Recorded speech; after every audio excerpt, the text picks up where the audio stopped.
This is always the part that I consider to be a little bit like getting out of the boat and walking on the water.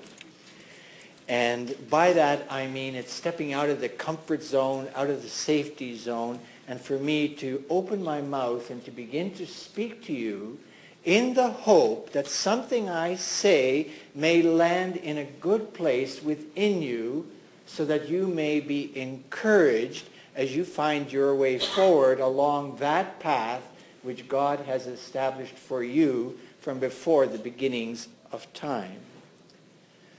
I'd like to tell you a little story that I often tell people when speaking about my education as a person in the seminary. When you go to the seminary, you work very hard for a number of years and you achieve all manner of recognition and all manner of credentials. The end of the process is signified or symbolized by the granting of a degree. And in the seminary, that degree is called the Master of Divinity. Now, I have always struggled with the idea of being the Master of Divinity. You see, I have a little dog. And when I say to my little dog, sit, my little dog waggles its tail and looks at me like, who are you and what are you trying to pull? So I have a great deal of difficulty even accepting myself as being a master of puppies, let alone a master of divinity. And with that story in mind, I chose a title for this talk this morning, Masters or Servants, Servants or Masters. That is to say, I wish to propose that each one of us as a human being is offered with a choice in the way that we are going to live our lives. Are we going to be masters or are we going to be servants? Now, I based my reflections on the reading of the text that you heard this morning. And I would encourage you, after you've listened to these reflections, to go back to those texts and read them again and see if what is written there somehow corresponds to the things that I'm saying to you.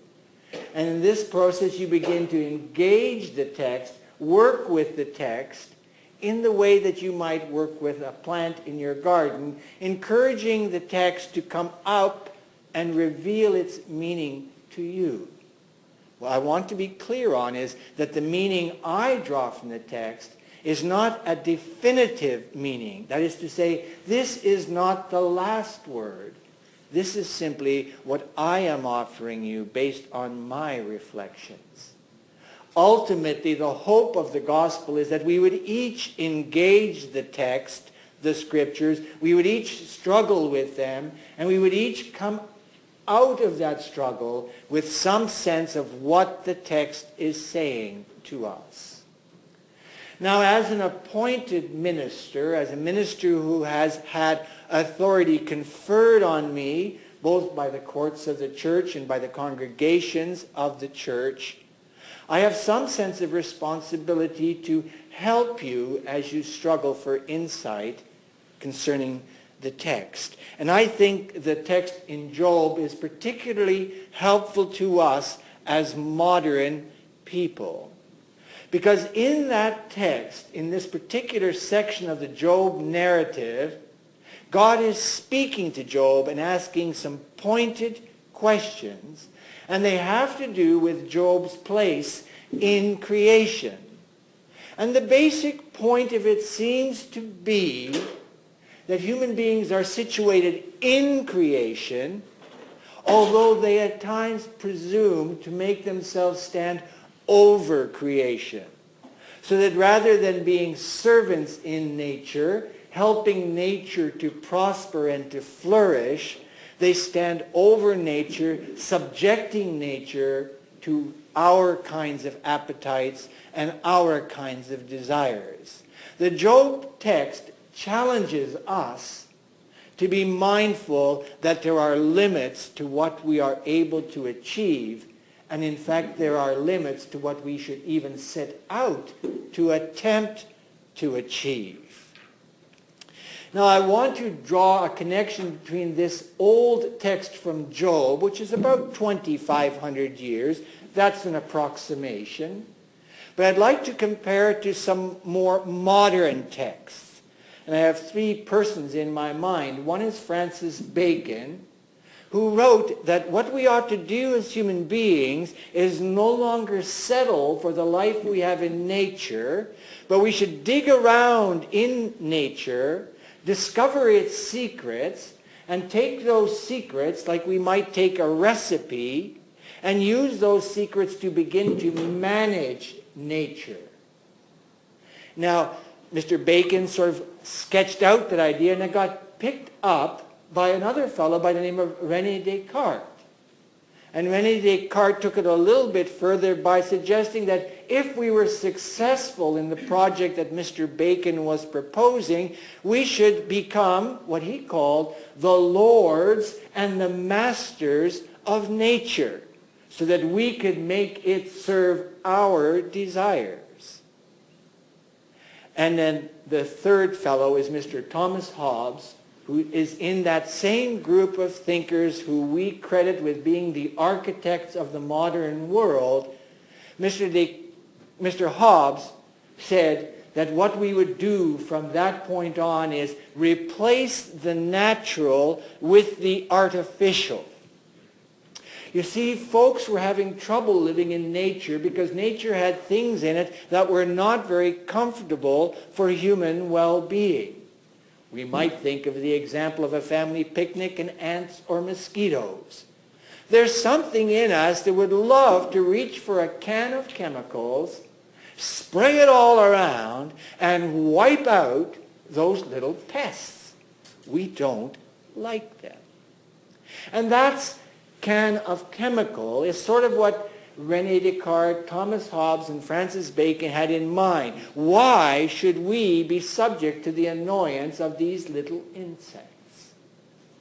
Now, of course, we know now that all things in creation are connected, so that if we poison the ants, if we poison the mosquitoes, we are also poisoning the birds and other creatures which have these small insects as their daily bread, their diet, what God gives them to eat. And when the birds are poisoned, they, who are the daily bread of the foxes and the other predatory creatures, they communicate the poison down the line. And ultimately, the poison comes back to us. So what we use to get rid of a small pest has now become a great problem. Do I need to tell you about what is happening with cancer in our society? Do I need to tell you what is happening with diabetes in our society? Do I need to tell you how much the things we have discovered by searching out the deep laws of nature, how we have employed them not to our benefit, but to our hurt? Now, some will argue, and perhaps rightfully so, that we have made great gains as human beings. It's nice not to have to go out on a morning like today to the outhouse. Some of you will remember what I'm talking about. It's nice to have a home with central air. It's nice to be able to enjoy all of the convenience which serve us so well. The thing is, have we as persons respected the limits that God set in creation? So what I would like to say, in the case of electricity, it's so nice to wake up, turn a switch, have the light come on. But do we need our whole world to be filled with electric light? Do we need to consume so much electricity that we are polluting our natural resources? Or could we do with the use of a little bit less?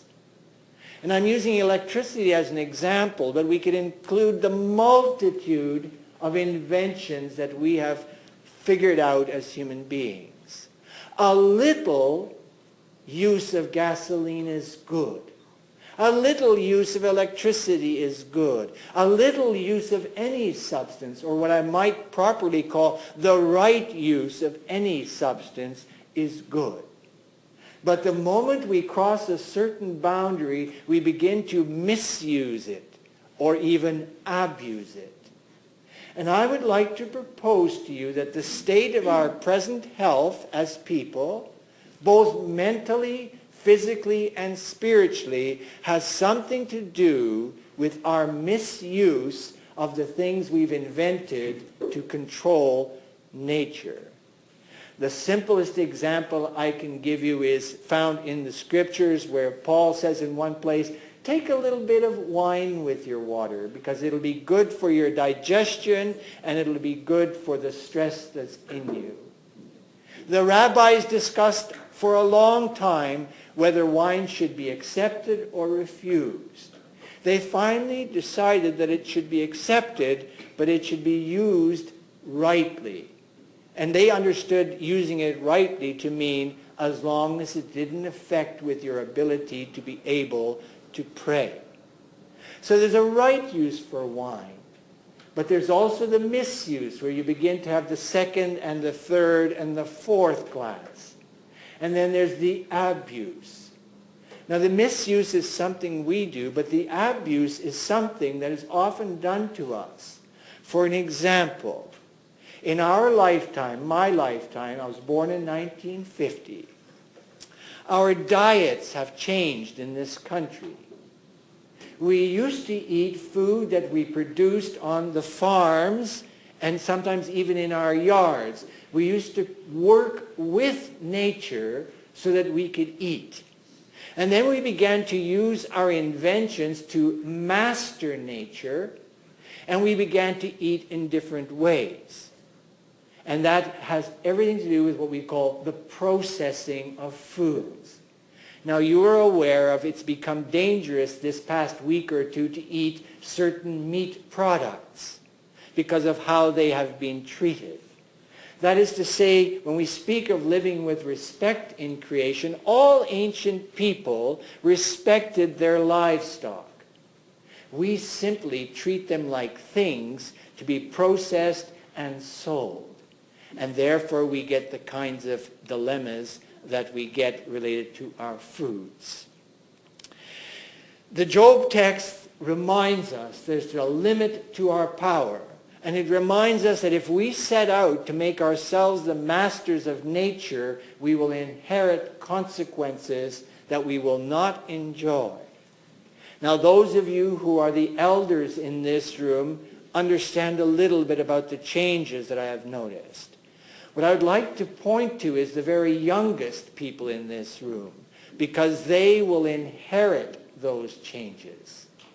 And that gives us a tremendous motive for choosing to live with respect in creation, learning to do the right thing, learning to choose those things which serve our health and not our desires. Water is what God made for us because our bodies are made of water. Why is it that we all, and maybe to greater or lesser degree, but our culture at large celebrates things like, and please forgive me if you work for Coca-Cola, I'm just going to use it as an example.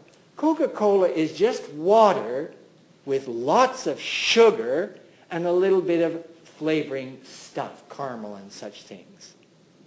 But we prefer, or at least our children prefer, soft drinks to water. And we have the result. We now have in our society an epidemic of adolescent obesity. We have an epidemic of diabetes. And this is all the direct result of our choosing to eat in a way that nature will not be able to honor. That is to say, we are choosing to be sick rather than choosing to be well.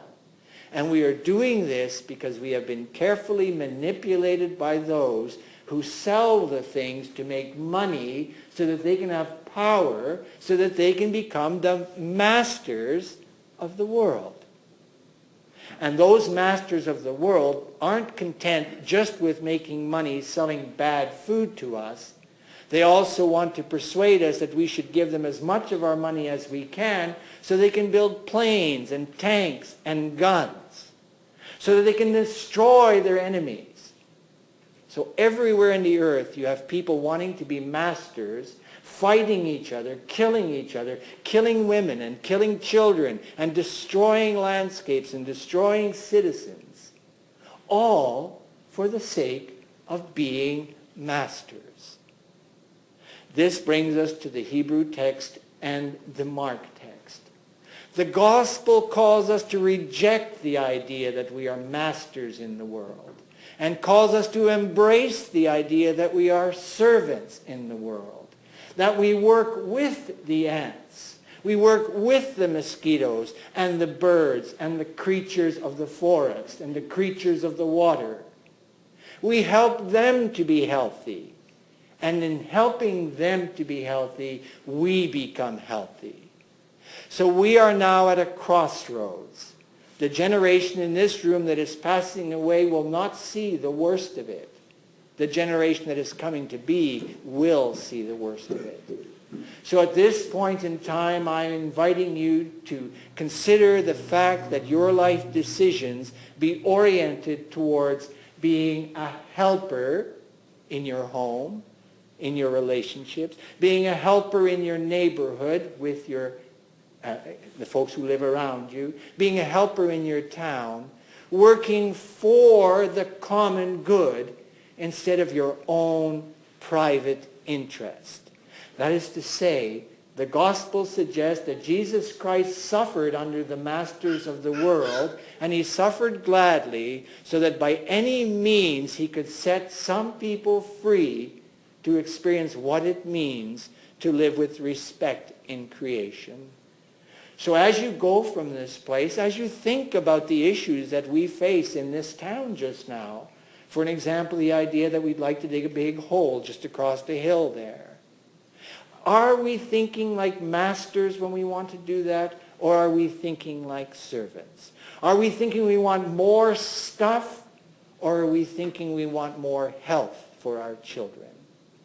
I hope you'll go from this place today thinking about what it means to be a master or a servant, and I hope you will decide in your life as a person in your home to live the example for your children of being a servant, being somebody who helps rather than somebody who bosses.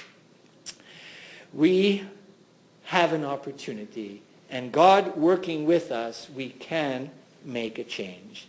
I'm going to invite you to sing a song which picks up this theme of being helpers and servants. We Are Pilgrims, number 595.